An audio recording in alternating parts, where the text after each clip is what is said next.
evening, brothers and sisters. Happy to be here. Happy to be here with you tonight. It's such a blessing to be here. There's no better place to be than with you, my brothers and sisters, as we talk to one another and get some understanding.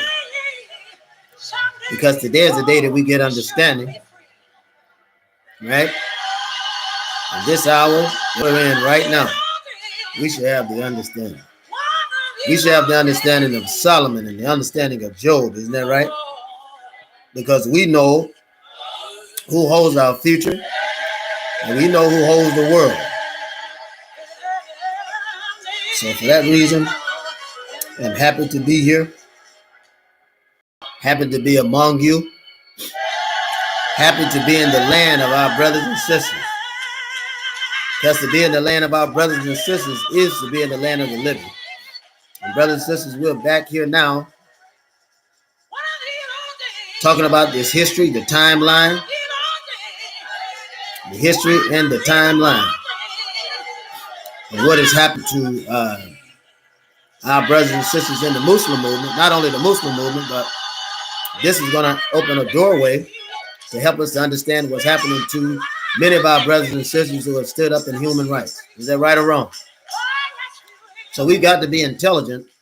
We've got to be steadfast, unmovable, always abounding in the work of God, right? Which was found in Christ Jesus, right? And Jesus was our brother. Jesus was our brother. You have to understand that he was a black brother. See, not the Jesus that the white man is selling you, but the true Jesus. We have to understand who he is, what he was, what he preached, and where he came from.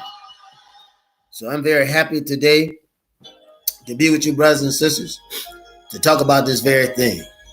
And we're gonna just have a fireside chat as the rest of our brothers and sisters come, and understand that we also have a show that is coming on. This particular show, we'll be talking about the book. There's a book coming out. You'll be happy to know that will link our history, our biblical and archaeological history, many places where you expect it. I'll put it that way. It's going to be a great book, and I can see many people getting this. We're going to talk about it. We're going to sit and have conversations about it. Get brothers and sisters who are replicable to talk about it. Those that have been working in it. I'm just happy. I'm so happy that we're in a time now where anything hidden is coming. Anything hidden now is coming. So we explain this history, and these talks or shows that I do on this channel is really so we can educate the families, black families, on what has happened to us, who we are, where we come from, what we've been through. Continue to talk about the current events. And then after we talked about it, brothers and sisters, then after that, we can concentrate on what we're up against. That means we'll all know. All of us will know what we're up against, and we'll all know where to go, right, to get the information. So these tapings that we're using is going to be good. And I'm so happy that there are many brothers and sisters that are putting this stuff out. So today, I say to you that if you're not up, if you're not, as the world say, woke, right?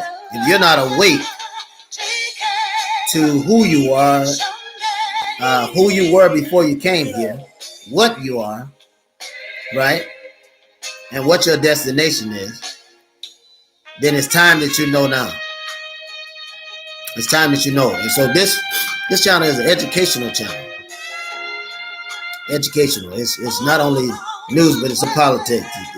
It's educational. So that you will learn. These are the things that you should be learning. Now, don't forget, brothers and sisters, we have links we're going to put in the feed. A university, right?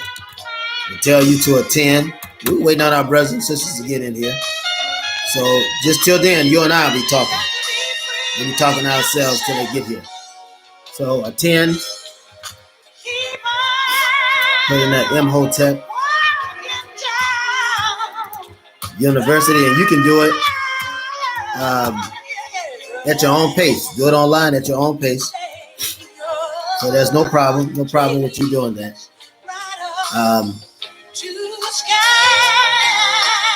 Put that link in the web so that you'll be able to learn it. Right? Because more than anything else, we want you to be able to get some understanding. And all you have to do is send in a letter. You can begin to attend this university and get some understanding, get some learning. You have to learn how to support the movement. There's no better way to support it than you getting some understanding of who you are, what you are, who you were before you came here. So we'll send this other link out for natural healing. Right? Another link out for natural healing. Right? So you'll have all of these things.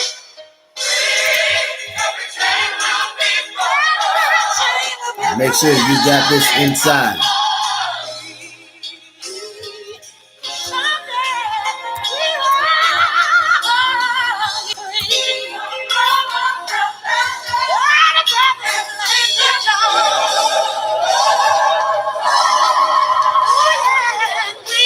All right. So there we go. Have those things in the links for you. And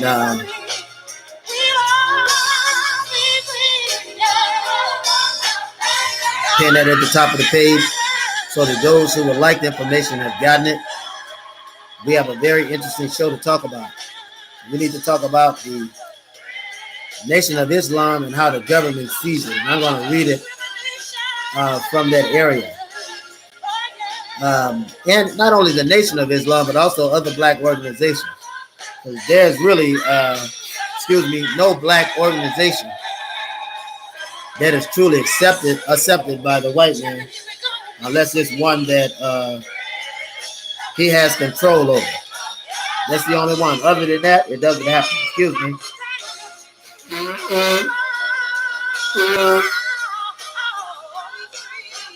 Excuse me, brothers and sisters. I know you understand. So we're going to get busy.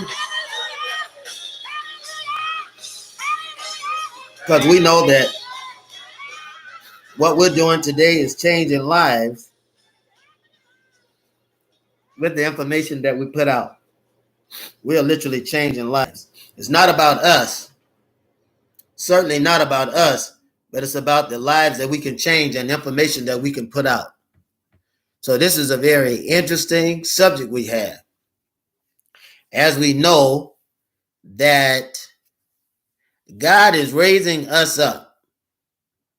Black people in general, he's raising you up to have some understanding. Because once you have some understanding, or once you can see the light, right? That's a religious term, see the light. Once you can get understanding and knowledge of what's going on, then at that point you can make better decisions. And that's what God is telling us. We have to understand where we are. It's America versus the Nation of Islam.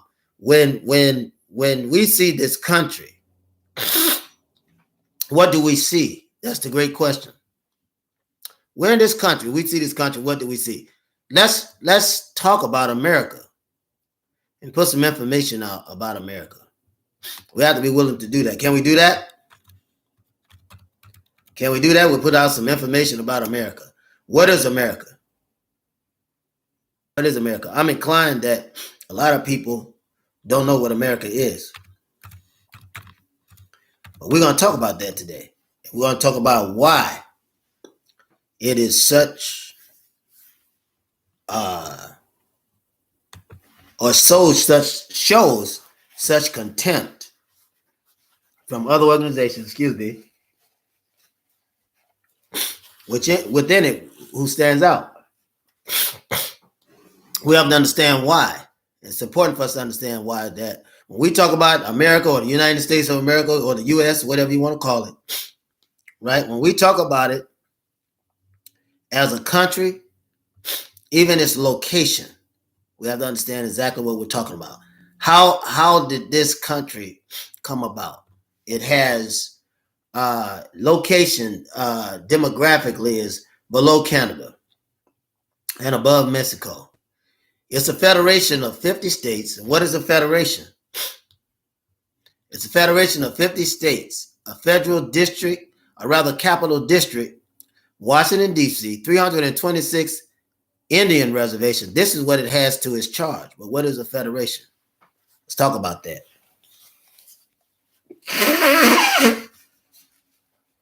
Excuse me, brothers and sisters.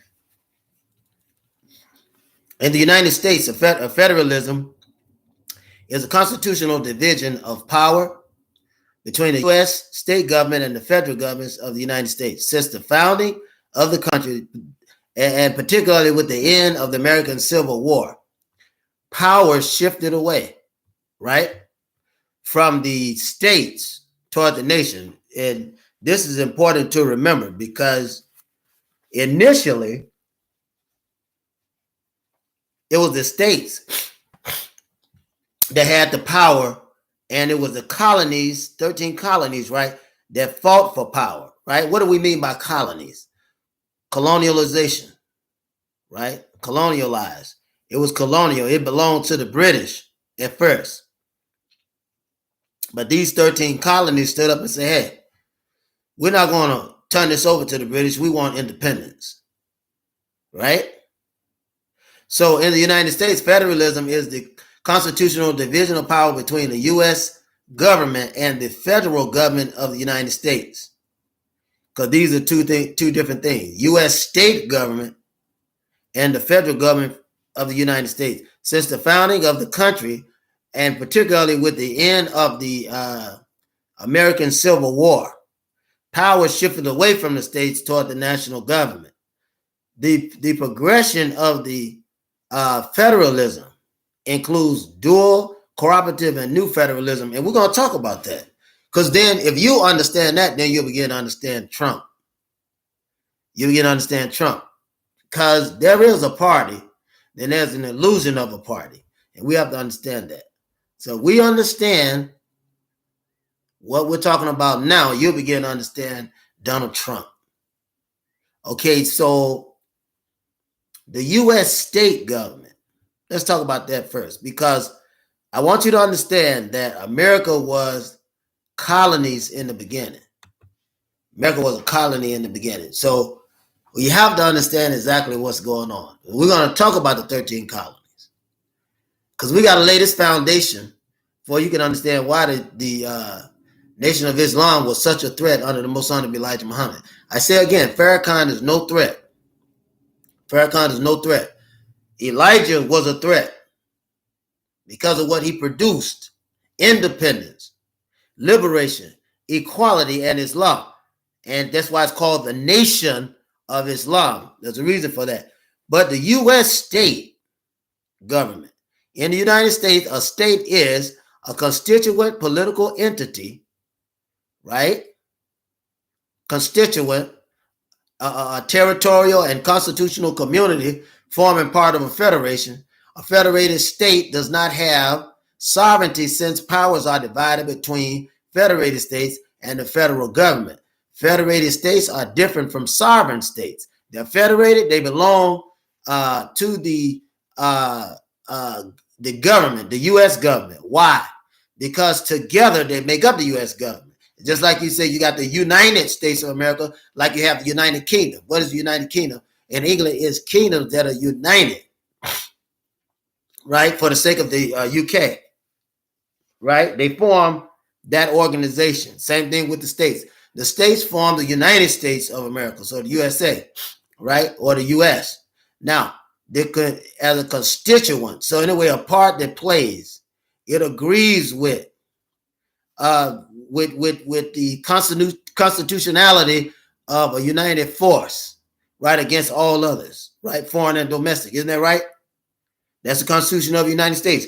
We, right, the people, in order to form a more perfect union, to establish justice and secure domestic tranquilities, provide for common defense, promote the general welfare to secure the blessings of our liberties to ourselves and our prosperity, we do ordain and establish this Constitution of the United States of America. All right, so that's what that is all about.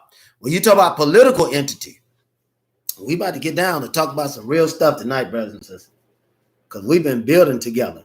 The political entity is a polity, right, or an understanding or an etiquette that is identifiable political entity, defined as a group of people with a collective identity who organize by some form of institutionalized social relation and have a capacity to mobilize resources. So you talking about that should handle everything that you understand about political party.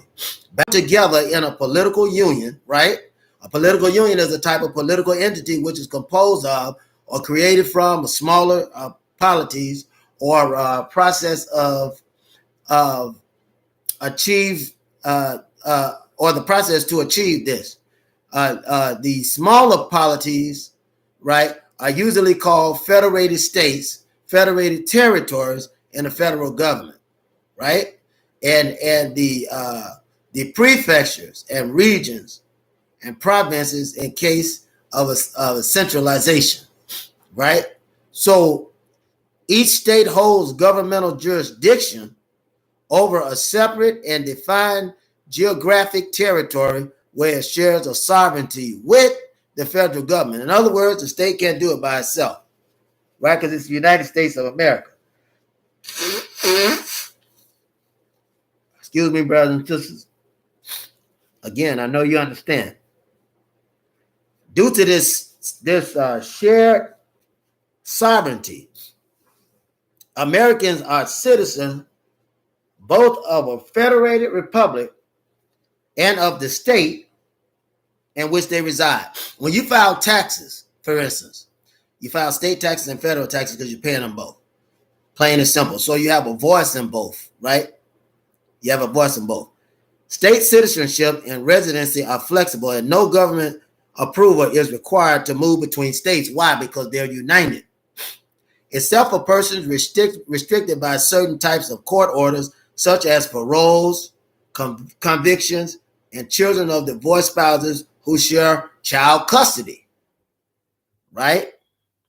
What is child custody? This is a legal term, right? Child custody is a legal term regarding guardianship, which is used to describe the legal and practical relationship between parent and guardian and a child in that person's care. Child custody consists of legal custody, which is the right to make a decision about a child, and physical custody and the right to be able to keep a child. So what we just finished talking about, a state, is also known as commonwealth. The self-designation of states, right? Commonwealth is a term used by 4 of the 50 states of the United States and their full official names: Kentucky, Massachusetts, Pennsylvania, and Virginia. Commonwealth is a traditional English term used to describe political community as having been founded, right? And keep in mind, political community, which has been founded for the common good and shares some similarity with the Latin phrase res publica, the public thing, which ultimately is derived from the word republic. What does republic mean? Based on the Latin phrase res publica, is a state in which political power rests with public through their representatives.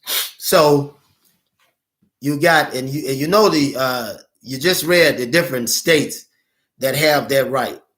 Other states don't have that right, but Kentucky, Massachusetts, Pennsylvania, and Virginia certainly have that right, because they're the Commonwealth. They give the politicians power to act in their stead, right? So that this is a Commonwealth, and anything that's good for them is going to be good for us. Whatever you do should benefit our businesses and benefit us. If it doesn't, we won't have anything to do with it. You know Rand Paul. This is why he has. Every time you hear, he sounds like he's talking for the conviction of the people. Each time that you hear him, he's doing that. So he's protecting their interests, right? He's actually protecting the interests. Now, we talked about federalism, right? The United States, federalism is a constitutional division of power between the U.S. state government and the federal government of the United States since the founding country, and particularly the end of the American Civil War, right? Power shifted away from the states toward the national government, and the progression of the federalism includes dual, cooperative, and new federalism. Now, we're going to talk about new federalism because we know what dual federalism and cooperative federalism is. You should know it by now. But I want to say this, another thing that comes to mind. So when you see the Constitutional War, and when you was to fight to gain independence from Britain, right? 1776. They call it independence, the year of independence, the Independence Day, right? Now, when this happened, all states had their power, right? All the states had their power. So at this point, the federal government, especially during the time of Lincoln, they have been toiling with this idea that, look, we got to get in control of these states. We got to get in control of these states. They fought the Civil War to get in control of the states. It had nothing to do with slavery. It had nothing to do with slavery because Lincoln said, look, slave or free, half slave, half free, all slave or no slave. He said, look, we have to get in control of these states. He said, and bring true independence. True independence out of the country because they was divided on it. The southern states, slavery was making them a whole lot of money. As a matter of fact, they decided to make their own southern United States and then northern United States. That's what they were trying to do. Yeah. Okay? So we have to understand what was going on here. It was a fight for power. It was certainly a fight for power. Now, when we look at, we know what dual and cooperative is, but look at new federalism. Excuse me, brothers and sisters. New federalism is a political philosophy of devolution or the transforming of certain powers from the United States federal government back to the states, right? The primary objective of new federalism, unlike the 18th century political philosophy of federalism, is the restoration of power to the states, right? And a lot of them are fighting for that now. You look at Donald Trump,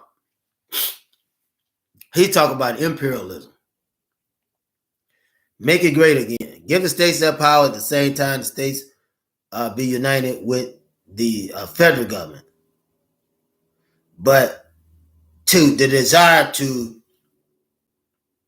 for imperialism, to have power to disperse from the top. So we're going to unite it, right? Give every state their power. But it'd be almost like England, we said House of Commons and House of Lords.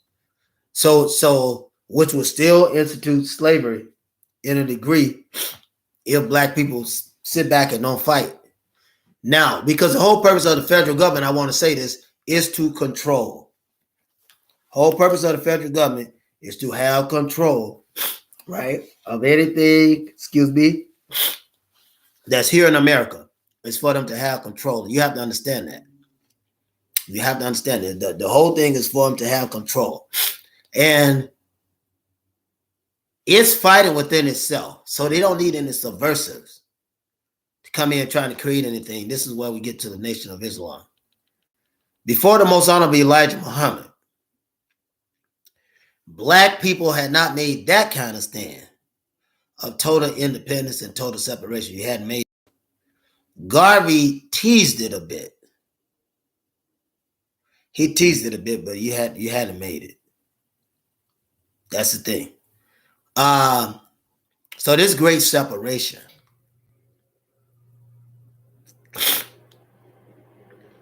is taking effect. It has always been a problem, but it's certainly taking effect today.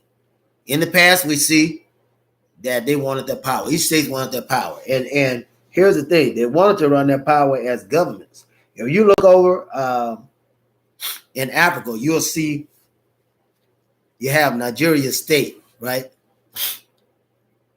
right? You have Kaduna State within Nigeria, the country, right? You have Igbo State, right? You have certain states within Benin. All the countries have certain states. Those states themselves have power to govern outside of Nigeria or inside Nigeria, depending on which way they decide, because all of that comes from the people. If you understand that, then you also understand Patrice Lumumba and why he posed such a threat, because he really wanted to give power to the people for independence and make decisions that was really going to benefit all of the people. This is what he wanted to do, so they could have true independence. And true independence is having representation, right? Sacrificing to a particular state to have representation, right? As an individual or as a conglomerate, right? In America, we are supposed to have that as black people, but we don't have it. But our brothers and sisters in Africa, they share that independence. They literally share it. So we have to know what we're asking for, because in the economic zone, right? And America is the largest maritime economic zone or exclusive economic zone, which when we talk about that, because it all boils down to money. When I say outside of the Union of the States, it's asserted sovereignty over 5 major unincorporated islands or territories. Let's talk about this first, then we'll get to what we were saying. These territories of the United States are subnational administrative divisions overseen by the federal government of the United States. The various American territories differ from the U.S. states and Indian reservations, as they are not sovereign entities, in contrast with each state that has a sovereign separation. Now, understand this. Once you understand places like Hawaii or Puerto Rico, it's talking about that. The West Indies. America still has power or national administrative divisions, I should say, that oversee, right? They're overseen by the federal government. That's these islands, or you see the American Isles, or just like they say, the British Isles, American Isles, certain other places that America, Hawaii, for instance. Hawaii is under American jurisdiction. It wasn't before the war, but now it is. There was a war. They fought to get in control of that, because Hawaii initially belonged to Japan. And it was itself an Afro-Asiatic island. Now, in saying that outside the Union of States, it's asserted that 5 major unincorporated island territories and various uninhabited islands are under America's jurisdiction. This country we live in, has the world's 3rd largest land area, right? 3rd largest land area. Largest maritime exclusive economic zone. What is that? Exclusive economic zone, or EEZ, it's described by the 1982 United Nations Convention on the Law of the Sea, is an area of the sea in which the sovereign state has exclusive rights regarding exploration and the use of maritime resources, including energy. That's America. They can pretty much do what they want and what they will, right? But they did all of this based on the wars, and you have to understand that. America wants to keep its power, so it's going to fight enemies, foreign and domestic. Foreign, which is out there; domestic, which is at home. Now, understand that the Nation of Islam is a nation within a nation, and it's run through religion. So you have to understand that anything that threatens the economic resource of America, which are black people. America was built on racism. It was built on slavery. It was built on free labor. Free labor. And consciously, the white man was making money. Unconsciously, we were helping them make the money, right? Slavery had a lot more to do than just ruling people. Here you had a group of people who through brute force took a people and put them into slavery. And not only did they put them in slavery, they got free labor, built a mighty empire with their arts and skills of building. And it created a mighty empire for America today. America has money that literally black people help them make. It's a very successful country because of the work of black people, because of their intelligence, because of their inventions and all of that. Right? We did that.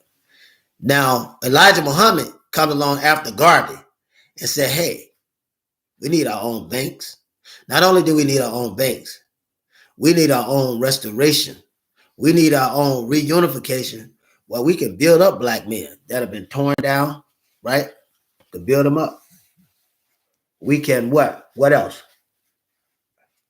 Excuse me, brothers and sisters. I know you understand. What else can we do? We can take people off the streets, build up those people, right? The drug addicts, the prostitute, the pimp, right? Get all these people and build them up. Take the illiterate, put them in our education systems, right? Take the those that are handicapped, teach them trade, right? We could do these things. Make our own convalescent homes, right? Rebuild the broken side of our own society where parents are divided, put them back together. Stop single parent homes, isn't that right? And keep the families together. If we do that, then we can stop poverty. If we do that, then we'll stop homelessness. If we do that, we'll train and rehabilitate people in our society so they'll be able to work in black businesses. Walmart would not be the giant that it is today if it hadn't been for black people. And the reason it was because a lot of the stores and the Nation of Islam, a lot of the black independent chains, black independent markets, and the Baptist churches and all that stuff, the Methodists, the AME and all that was changed. It wasn't only the nation that was doing this, Nation of Islam, but you had black churches that were doing the very same thing, brothers and sisters. You have black churches that were doing the very same thing. So we have to understand that it's not just the Nation of Islam, but the Nation of Islam has the blueprint, fine line blueprint that's just for black people. And the American government couldn't have that. They couldn't have it just for black people, brothers and sisters. You have to understand that. If you don't understand anything else, understand that when you organize, when you become organized, you become a threat, a major threat. And that's what you have to understand. And so this threat that the Most Honorable Elijah Muhammad proposed, right? And the threat that he proposed and the threat that he posed became a very difficult thing for the United States government. So in learning about it through the brilliance of Minister Malcolm X, something had to be done. The Most Honorable Elijah Muhammad had to do something to stop what's going on. Now, let's talk about the Nation of Islam. Let's give some time to it and read and understand what we talk about when we talk about the Nation of Islam, what it provided, right? Which it took us away from several things. And I want to talk about that before we go into it. It took us away from a racist God, right? And gave us our own God. It took us away from a racist religion and gave us our own religion as Africans born in America. It took us away from not knowing who we were and our history. We're giving us that, right? Instead of begging for jobs, the Nation of Islam created jobs. Now, this is not to be confused with the Islamic State. But we have to think of the pan-Islamic concept of the Muslim nation, right? When you say Ummah, it's an Arabic word meaning community. And it's a very, very, very important. Very important. When you say Ummah, you're talking about a Arabic term, African Arabic, and I should say that because the other Arabic is more of a Latin, but listen, African Arabic is an Arabic word that means community. Ummah. See how you say that? This is African term for community, right? For community. Then the one for unity is what? Umoja, right? And that's for unity. So Ummah, Umoja, right? Which is distinguished from Shabib, which means a nation with common ancestry and geography. Thus, it can be said to be a supranational community with a common history. In other words, the teaching of the Most Honorable Elijah Muhammad equated us with Africa. We didn't have to worry about being equated. He equated us with Africa with what he was teaching. When you talk about the Nation of Islam, understand this religious and political organization, and it's founded in the United States by Wallace Fard Muhammad. That's Master Fard, W.F. Muhammad, or W. Fard Muhammad. Wallace Fard Muhammad, also known as Wallace D. Fard or Master Fard Muhammad, is the founder of the Nation of Islam. He arrived in Detroit in 1930 with the big background, right, that carried us back to our Afro-Asiatic self. He arrived in Detroit in 1930s. He used to sell carpet. He had a self-made business. Self-made, right? He was doing for himself. He wasn't begging anybody. He was working independently for himself.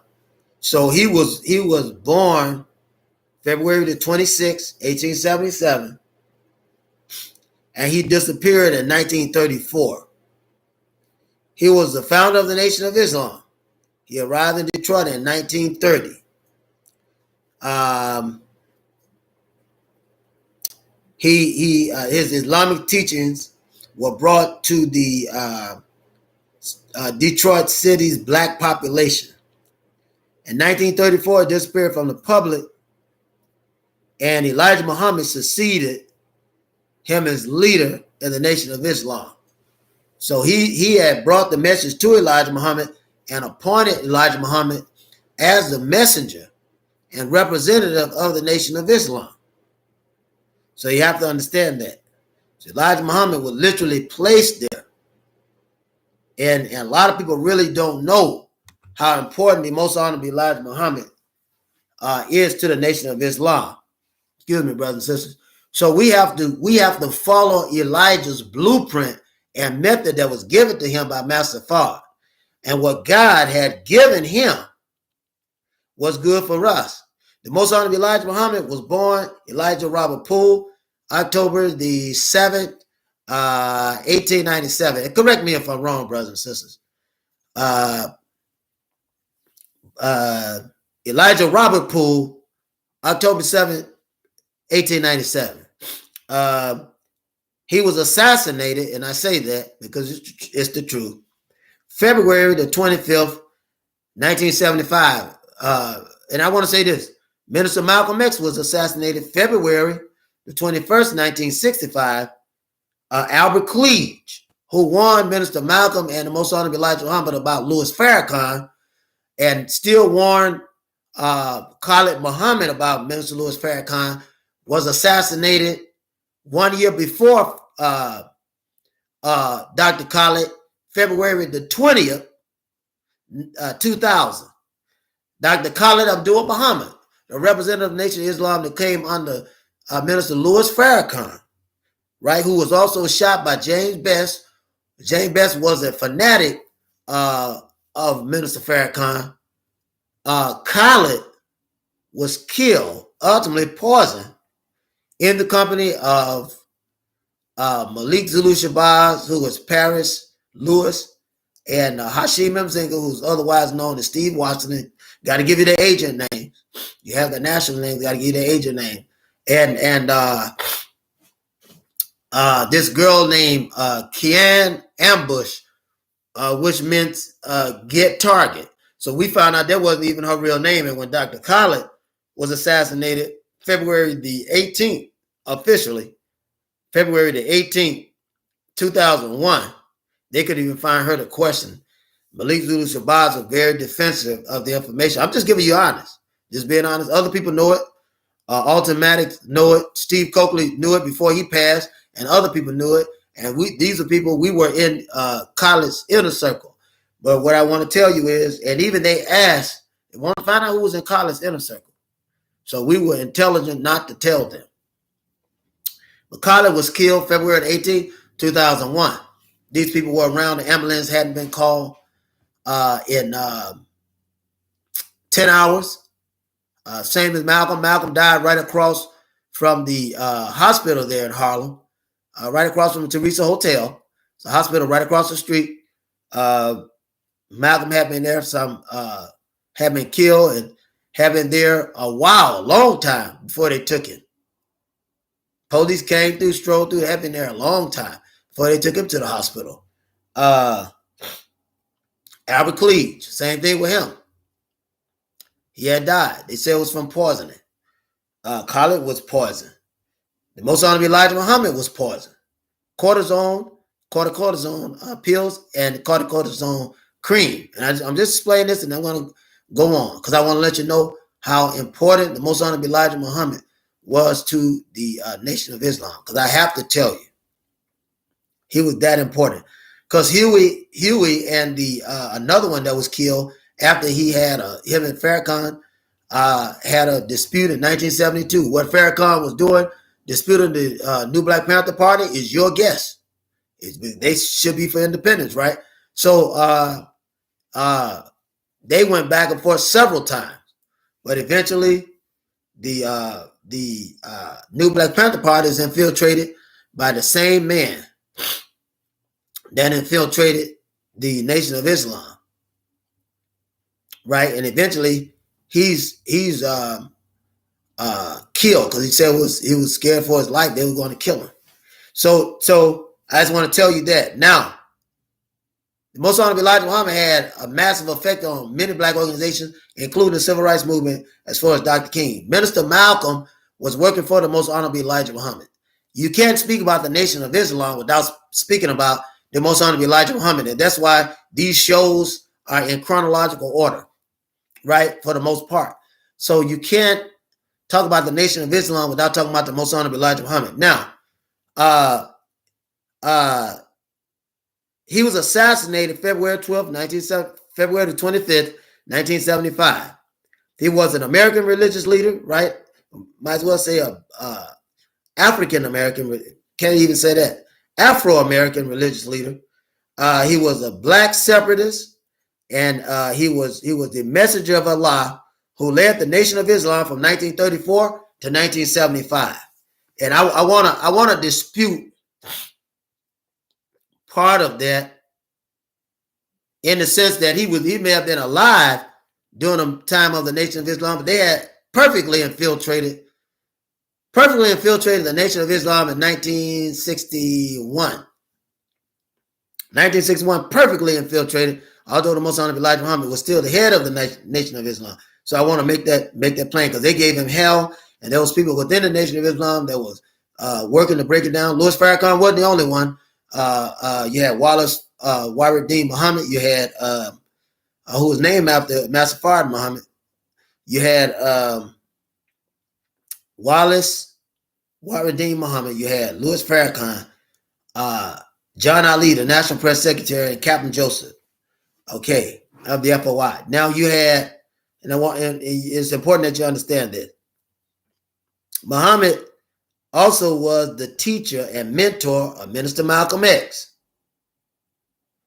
Minister Louis Farrakhan, Muhammad Ali, and his son Wallace Warideen Muhammad. Now, understand that with the exception of Minister Malcolm, because the government created that. Louis Farrakhan, a government agent, and Wallace Wardeen Muhammad worked against the Most Honorable Elijah Muhammad. Also, you need to understand what you need to understand is that after understanding and finding out this, Muhammad Ali said he could no longer follow Louis Farrakhan. So he couldn't follow him, right?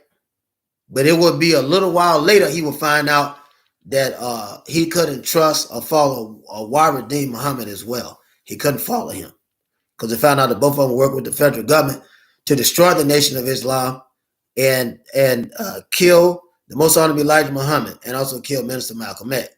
In the 1930s, Muhammad formally established the Nation of Islam, a religious movement. This is important. A religious movement that originated under the leadership and teaching of Wallace Fard Muhammad. And it promoted black power, black pride, black economic empowerment, and black racial separation. And that's important because there's no sense of you being a black power if you're going to assimilate back into the what's called American political power. The only way that this could work is that you separate. That's why the civil rights movement was no real threat until Dr. King started talking about separation, complaining about what they were, the land and stuff that they were giving to poor whites and foreigners that would come over here. When Dr. King started talking about black independence and going back into the black community and going black into the black community, because you can go back into the black community, but you may not necessarily go black into the black community. But to go back and black into the black community means empowerment. It means separation. It means black power, black pride, black economic empowerment, and black separation, right? So Elijah taught, and this is one thing he talked to Dr. King about in, I believe it was March 1965, right? In the 1930s, Muhammad formally established the Nation of Islam, again, as a religious movement that would incorporate what Master Fard Muhammad wanted. Black power, black pride, economic empowerment, and racial separation. Elijah Muhammad taught that Master Fard Muhammad was the son of God, and we're all the son of God. Don't let them fool you. We are the son of God. Black people are directly linked to the Lion and Tribe of Judah, right, which goes all the way to Haile Selassie, which is in what? Ethiopia, which connects us with our Rastafarian brothers, Nation of Islam, Baptists, Methodists, and all the other black organizations that's in America, right? Adam Clayton Powell, right? And Albert Cleage, the first Orthodox African churches still connected there, right? Black nationalism. This is why they were known as black nationalism, standing up against the power, using the power of God. Look at Marcus Garvey, first African Orthodox Baptist. Same thing. Very same thing. It's also a circle of black power. All of it is a circle of black power. So after Master Fard's disappearance in 1934, Muhammad assumed control over Fard's former ministry, formally changing his name to Nation of Islam. And that's how you get the Nation of Islam. Now, under the Most Honorable Elijah's Muhammad leadership, the group grew from a small local black congregation into an influential nationwide movement. This is important. He was unique in his embrace of both the black nationalism and Pan-Africanism. The Most Honorable Elijah Muhammad was the only leader that did that. Noble Drew Ali didn't do it. Marcus Garvey didn't do it. It was the Most Honorable Elijah Muhammad that embraced both black nationalism and Pan-Africanism. And these are different, and you have to understand that black nationalism is a nationalist movement which seeks liberation, equality, representation, or self-determination for black people as a distinct national identity, right? Especially in radicalized and racialized colonial and post-colonial societies. Its earliest proponents saw its way to advocate for democracy of black people. Now, as far as Pan-Africanism is concerned, Pan-Africanism is the worldwide movement that aims to encourage and strengthen bonds of solidarity between all the indigenous people and of the diasporas and the African ancestry. And you have to understand that, because this itself is very, very important. Very important that you understand this, that we have to have strengths, bonds of solidarity, all indigenous people and diasporas of African ancestry. That's including the original red man, the yellow man, and the brown man, and the black man, right? We have to connect them, right? Based on a common goal dating back to the Atlantic slave trade. The movement extends beyond the continental Africans, right? It's all Africans. It extends to all Africans. Now, let me say this too, and then we're gonna wrap up to what we're saying, because I think you get the idea of how much of a threat the Most Honorable Elijah Muhammad was. Okay? So with traditional Islamic themes, this bloke nationalism and Pan-Africanism, he promoted what? Self-sufficiency, self-reliance over integration. He encouraged African Americans, I guess if you could say that, for the sake of this, we'll say African Americans, or we'll say Afro-Americans. Better to say Afro-Americans. African American, also known as Afro-Americans or Black Americans. The ethnic group consisting of Americans with partial or total ancestry of any form to Black racial groups of Africa. The Africans born in America, that's how I would like to entitle it, constitute the third largest racial ethnic group in the U.S. Now, and they said the third largest after white, but what I want to tell you is that Black people are the largest in America and around the world, are the largest amount of people. The first largest, not the third, but is actually the first largest. But according to their records and demographics, we're the third. But I just had to read that for you. The Most Honorable Elijah Muhammad's views on race and his call for Blacks having independent nation for themselves made him a controversial figure both within and outside the Nation of Islam. He is very variously described as a Black nationalist, a Black supremacist, a religious leader who fought for the rights of Africans born in America and Africans abroad. The Most Honorable Elijah Muhammad died February 1975 again, and after a period of declining health, he was succeeded, right, as head of the NOI by his son Wallace Muhammad, who renamed the organization as the World Community of Al-Islam in the West. Wallace Muhammad later changed his name as part of his own transition to Sunni Islam and is known as Imam Waruddin Muhammad. He's passed now, but that's how it was known. Now, you notice that Minister Malcolm went toward Sunni Islam, not because he wanted to, because he wanted back into the nation, but he made a Hajj. So he would sort of hold a dual residency in the national religion, only in the sense that he could connect with other national leaders. Not out of conviction, but he could connect with other Black leaders religiously and be able to attend their mosque. Imagine the amount of people that he could galvanize for the movement of reparations for Black people. That's the key thing. Now, so when you talk Sunni Islam, Minister Malcolm was concerned for it in that way. Wallace was concerned for it financially, for a source of power and rebellion against his father, which he was in the CIA, FBI as a counterintelligence agent. So he was hired to do that. They hired him when he was in prison. He was in prison for stealing out of the stealing and sort of side hustles type of thing. So Wallace, you couldn't be trusted anyway. So the Sunni Islam is the largest branch of Islam, followed by 85 to 90% of the world Muslim, and simultaneously the largest religious denomination in the world. Its name comes from the word Sunnah, referring to tradition of Muhammad. Right? There's a difference between Sunni and Shia Islam, and we'll talk about that later, because we'll cover that later on. But right now, just to get your appetites wet. Now, Wallace Muhammad, known as Waruddin Muhammad, Imam W.D. Muhammad, and Imam Waruddin, was, again, the leader of and philosopher of the Muslim revivalist Islamic thinker. I don't know why they call him that, because he wasn't very bright and he lied. If you desire position, moving from a position in international Islam, then it is a teaching moment. As you lead, you don't draw a division, but you will unite people for them to have understanding. What he did was almost like a mafiatic takeover. Same thing Farrakhan did. But the purpose of him and Farrakhan did the same thing in the New Nation Islam movement under Farrakhan. But the purpose of both of them as agents was to divide. You have to understand that because it's very important.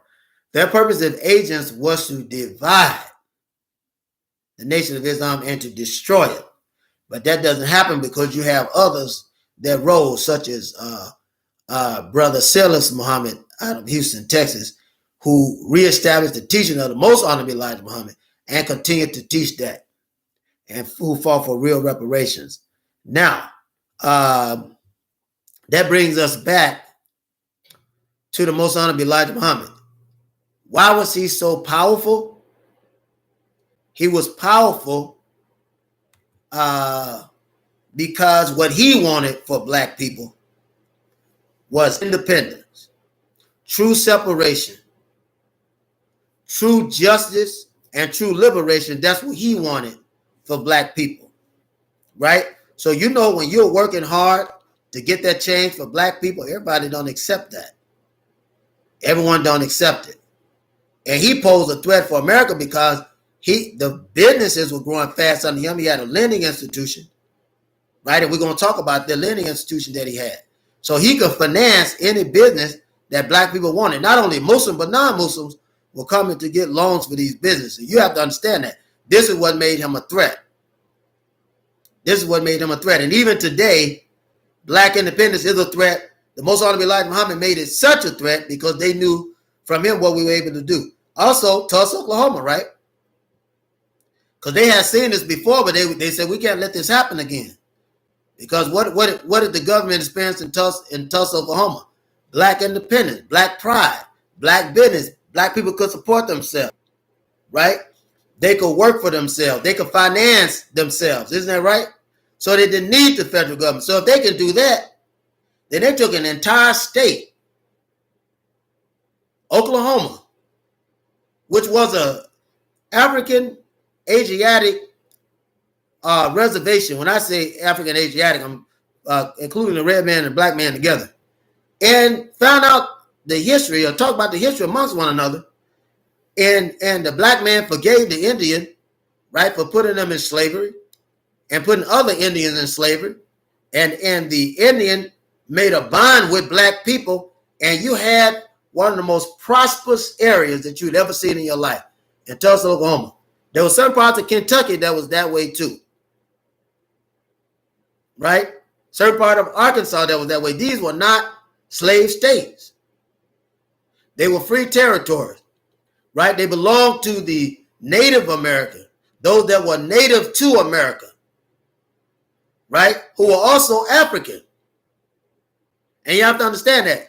It's very, very important that you understand that, because if you understand that, then you understand that there were black brothers here. When we were brought on a slave plantation, there were black brothers here. You look at the Indians' paraphernalia, and you look at the Africans' paraphernalia, their nature of paraphernalia, you find out that it's all the same. You listen to the language of the Native American, listen to the language of the African, you'll find very strong similarities. Why? Because these are the same people. This continent was dark. America was dark. Europe was dark. Africa is dark. India is dark. Australia is dark.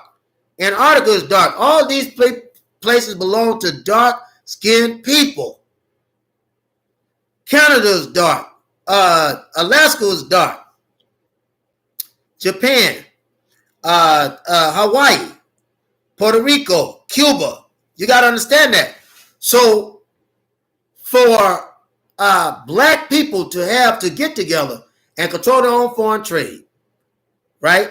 Both nationally and internationally, control foreign trade for themselves and make money, to own their own land, to own their own gold deposits. This was a threat to America, because who did America depend on to make America great? Black people. So when you say make America great again, you mean make it slave again. Isn't that right? Make black slave again. But see, black people are not going back into slavery. And this is another fear, right? That when Trump come in, you'll be forced to fight, right? To make you great again, to make liberation great again, you'll be forced to fight. And when you fight, you'll fight for your freedom.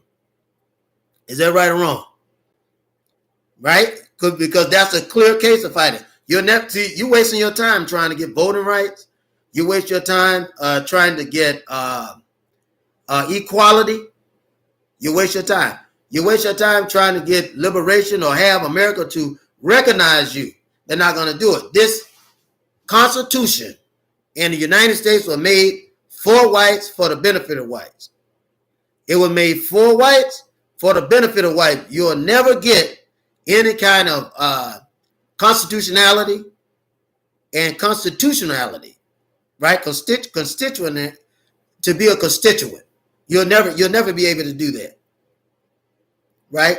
Because if you were able to do that, then you wouldn't need the 13th, 14th, 15th Amendment, right? You wouldn't need the emancipation, right? You would be a citizen when you were born, which you should have been. But that didn't count for slaves who were less than a man. So they were only 3/5 of a man. Isn't that right? So you would need literally 5 men, 5 slaves, black men, to get 1 vote. That's what that means. That's what that means. So brothers and sisters, in saying that, you could see how you move from slavery, from chains, and even from political chains, judicial chains, legislative chains, right? Executive chains, and move to a type of independence and freedom where America still needed you. They still needed you in their system of democracy. Not that it benefit you, but you are the money. You're the cash cow. You're the stock. Even today, you're still the stock that runs the market of America. Mauricelm-Lei Elijah Muhammad said, no, you can be independent, be your own man. Right? The Tulsa, Oklahoma movement, Greenwood, Alp, and Pine said we could be our own independent person. Let's talk about Tulsa and see what America did to Tulsa. Right? Because I just want to let you know that America would be the only one to benefit from destroying the Nation of Islam. Let's look at Tulsa, Oklahoma. Before we do that, though, we want to look at the lending institution of the Nation of Islam, because they did have a lending institution. They had their own federal banking source, right? They had their own federal banking source. Here's a man, Elijah Muhammad, they put him in prison, who came back with a idea of a banking. He saw the Nation of Islam as truly independent and liberated. Banking system, dietary system, right? Which make us live longer. He's one of the first to talk about eating pork and how it creates depraved behavior because of worms in the system. Right? He said you could eat beef, you could eat lamb, and camel was permissible, but should be avoided if possible. So you avoid all these things. You can eat those. You can avoid it. Avoid those meat. Avoid pork, definitely. Avoid beef. Avoid lamb. You can eat beef, lamb, and camel, but avoid it. And he stated that Allah forbid us to eat the flesh of swine or of fish weighing 50 pounds or more, which now that can be proven, right? That can be proven now, right? So in regard to fowl, only baby pigeon was seen as clean, and if eaten should be taken straight from the nest. According to the Most Honorable Elijah Muhammad, peas, sweet potatoes are forbidden by Allah, and many foods, white in color, are automatically bad for health. Muhammad argued that white people were attempting to destroy black people by weakening their health with inappropriate processed food. Now there's a big fight to eat non-GMO foods, right? Most Honorable Elijah Muhammad were already teaching Muslims this. When you said processed food, you mean ultra-processed food.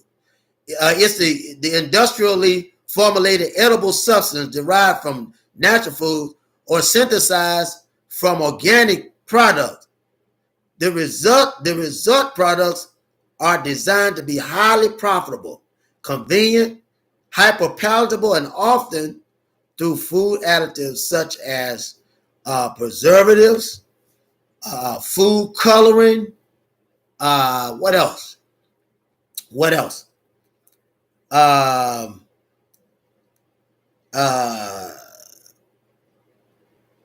Flavorings. They put flavorings in it. So these are additives, right? These are additives. The state of research into ultra-processed foods, which is GMO food, genetically modified foods. The state of research into ultra-processed foods or genetic modified foods and their effect is evolving rapidly in 2024. The epidemiological data suggests, and let's look at that, epidemiological, right? Epidemiological, right?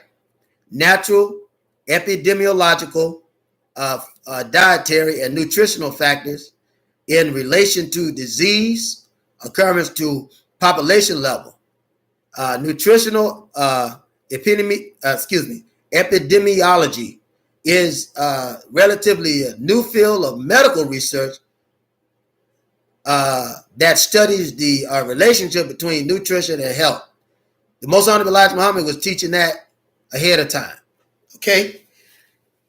Excuse me, brothers and sisters. Again, I know you understand. So, this data suggests that the consumption of GMO foods is associated with high risks of certain disease, including obesity, because that's a disease, type 2 diabetes, cardiovascular disease, certain types of cancer. Research also presents ultra processing or GMO as a facet of environmental degradation caused by food industry. In other words, they put stuff in it, brothers and sisters, that'll make you want it. Right? They put stuff in the food that'll make you want it. You could eat all day. You could literally eat all day. So sweet potatoes are forbidden by Allah. Many foods in white coloring are automatically bad for health. Muhammad argued that white people are attempting to destroy black people by weakening their health with inappropriate processed foods such as biscuit and white bread. Muhammad considered most fruits and vegetables safe to eat except collard greens and turnip salad. In regard to beans, only navy beans could be eaten. Lima beans were considered a poison which Muhammad believed made black people's stomach explode. Rice, spinach were allowed in moderation. There are no restriction on garlic, onions, and whole wheat bread. It has to be whole wheat. So I just want to read that little bit to you. And it's time for us to close, brothers and sisters. I appreciate you for being in attendance. But just keep in mind that anytime you have something to build black people, this is a threat to the U.S. government. You are the number one consumer. That's why we ended with that. When you say the Nation of Islam versus United States of America, what you have to understand is that the Nation of Islam has a plan for black people to be self-supportive, do for self.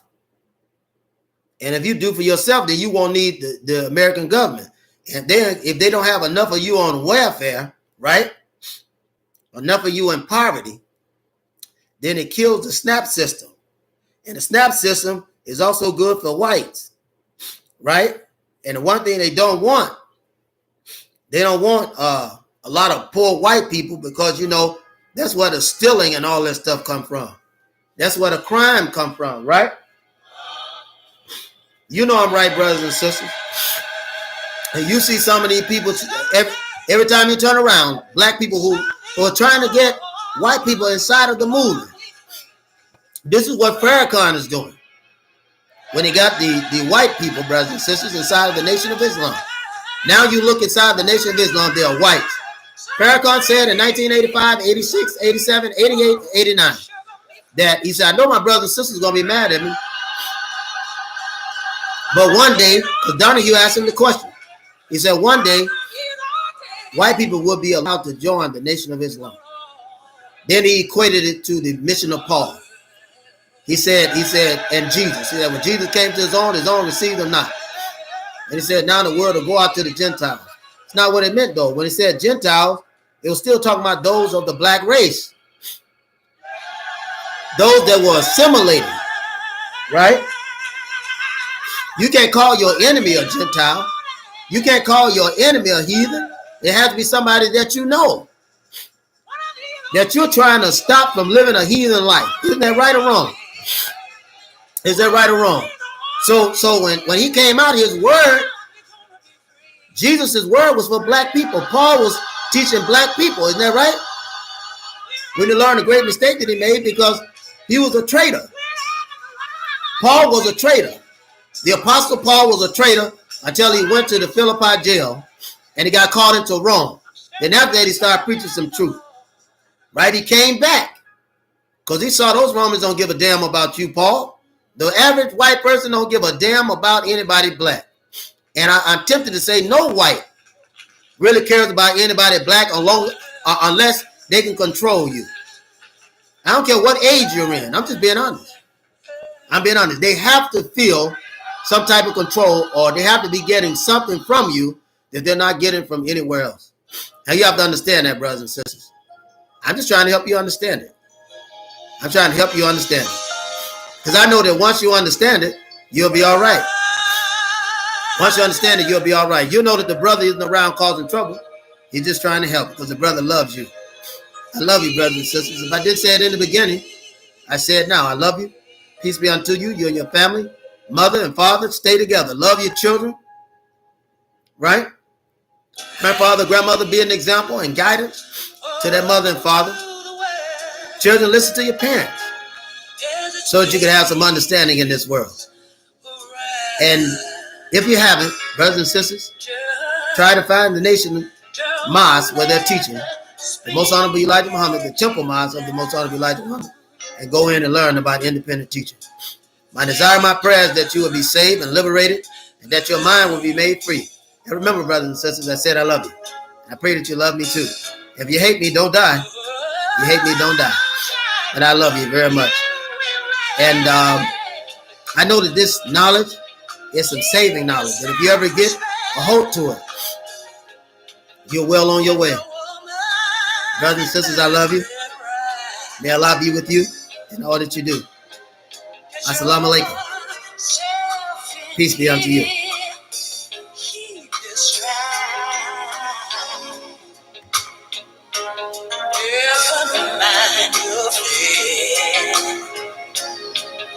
Never mind.